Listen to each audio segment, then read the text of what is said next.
Bonjour à tous et bienvenue sur une nouvelle vidéo de la chaîne Tesla France 89. Alors la vidéo donc réalisée vraiment suite à un article que j'ai lu dans Nice Matin. Alors c'est pas pour lancer de la haine à Nice Matin, puisqu'en plus c'est un article visiblement qui a été repiqué du Parisien, qui a été repiqué d'un journal hollandais. Donc avec un titre bien sûr très évocateur, ivre, il actionne le pilote automatique de sa Tesla et s'endort au volant sur une autoroute aux Pays-Bas. Voilà, donc on peut lire que apparemment il y avait une Tesla lancée à vive allure sur l'autoroute, que le conducteur dormait à son volant et que la police s'en est rendu compte, qu'ils se sont mis devant, que la voiture a doublé la police, qu'ils ont été obligés d'activer les sirènes pour que le conducteur se réveille et enfin se stationne et puis pour qu'il puisse constater qu'il était ivre. Bon voilà, donc tout ça c'est encore des gros titres, c'est encore du clickbait, c'est encore du putaclic comme on dit en français, désolé pour le gros mot.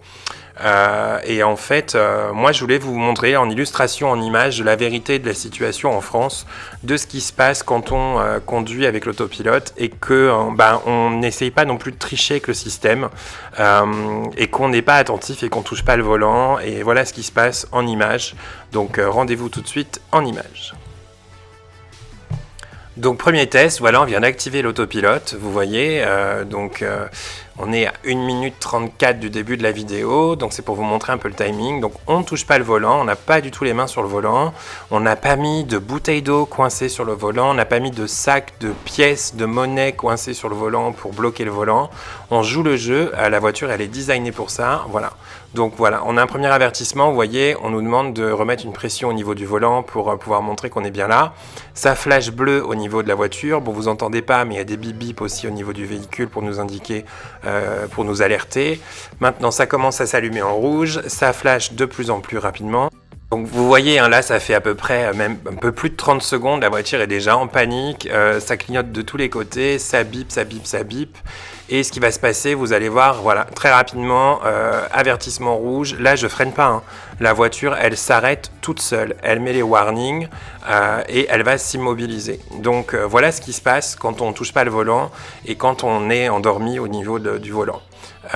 Donc, c'est un premier essai. Après, voilà, je voulais vous montrer, on continue à rouler. On n'a plus le petit logo autopilote parce qu'en fait, quand on reprend la route et qu'on est sur le même trajet, on est puni. Vous voyez, là, on a essayé d'enclencher l'autopilote et ça nous indique que pour toute la durée du trajet, l'autopilote, il est désactivé.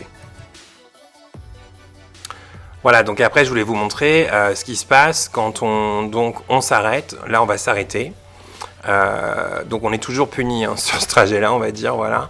Donc là, on va s'arrêter complètement, on va se mettre en parking et on va redémarrer. Et là, vous verrez qu'effectivement, on va pouvoir à nouveau mettre en route l'autopilote et on va pouvoir à nouveau l'utiliser comme si de rien n'était, comme si on n'avait pas eu d'incident avant. Donc là, on roule un petit peu, le petit volant va apparaître en bas à gauche, vous voyez, en dessous des vitesses, ça y est.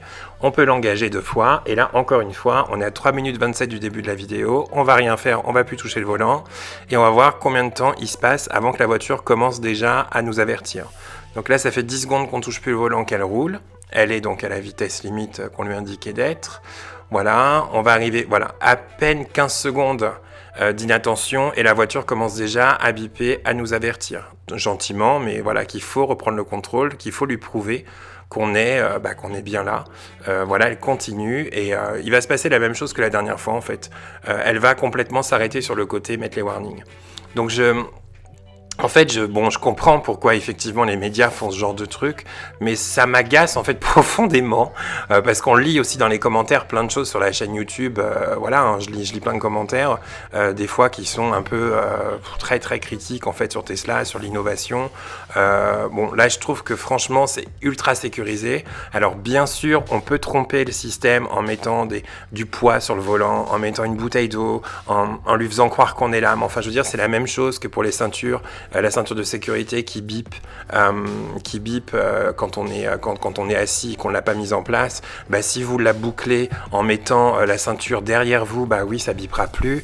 Si vous soulevez vos fesses du siège, oui, ça bipera plus. Si vous désactivez le capteur, oui, ça bipera plus. Mais voilà, maintenant c'est conçu pour être utilisé d'une certaine manière et si on le détourne, on met en danger notre sécurité et celle des autres sur la route aussi, encore plus important, des gens qui n'ont rien demandé en face. Mais par contre, où moi je comprends pas voilà, qu'on reprenne ces infos, qu'on les diffuse et que à aucun moment dans l'article, je veux dire, c'est indiqué que la personne a dû certainement en fait mal utiliser, détourner le système, parce que là en gros dans l'article du Parisien c'est même indiqué qu'il faudrait certainement installer des détecteurs des éthylotests en fait pour les voitures autonomes, pour prouver qu'on n'est pas en état d'ébriété avant de commencer à engager un trajet en mode en autopilote. Voilà, alors après, on peut aussi se tuer quelqu'un qu'une 4L, hein, on la prend, on fonce dans un arbre et puis c'est réglé. Et puis, bon, on va pas blâmer Renault parce que, voilà, encore une fois, c'est une mauvaise utilisation du véhicule ou de l'objet. Voilà, c'était juste une petite vidéo, peut-être un peu réac, voilà. Mais je trouve ça tellement triste et tellement dommage de vendre du clic comme ça et de faire des articles un peu à sensation, alors que c'est le travail de beaucoup de personnes qui est en jeu derrière et l'innovation et la recherche et voilà, et je trouve que c'est pas encourageant et moi en tout cas le système de pilote automatique je l'utilise au quotidien et par contre voilà, j'ai jamais bloqué le volant malgré que je sais qu'on peut effectivement tromper le système en mettant du poids sur le volant pour prétendre qu'on est encore là, mais moi c'est pas mon but. Pour moi c'est vraiment une aide à la conduite et c'est vraiment très très sympa. J'ai très souvent la question aussi qui m'est posée où les gens me disent voilà, je suis prêt à commander ma Model 3 ou ma Tesla, je sais pas si je vais prendre l'option de pilote automatique, c'est assez cher, qu'est-ce que t'en penses? Et moi je leur réponds franchement, si on achète une Tesla, c'est bon, il y a le réseau de superchargeurs, mais aussi le système de pilotage automatique, il est hyper intéressant et je l'utilise à tous les trajets, encore une fois, alors que c'est quelque chose qui me faisait assez flipper à la base, mais je me suis vraiment beaucoup habitué. Voilà, bon bah dites-moi ce que vous en pensez dans les commentaires et puis surtout arrêtez de cliquer sur les articles où on lit que des choses comme ça, comme moi. Moi, je vais essayer de m'engager à ne plus le faire, allez, au moins pendant 24 heures. À bientôt, salut.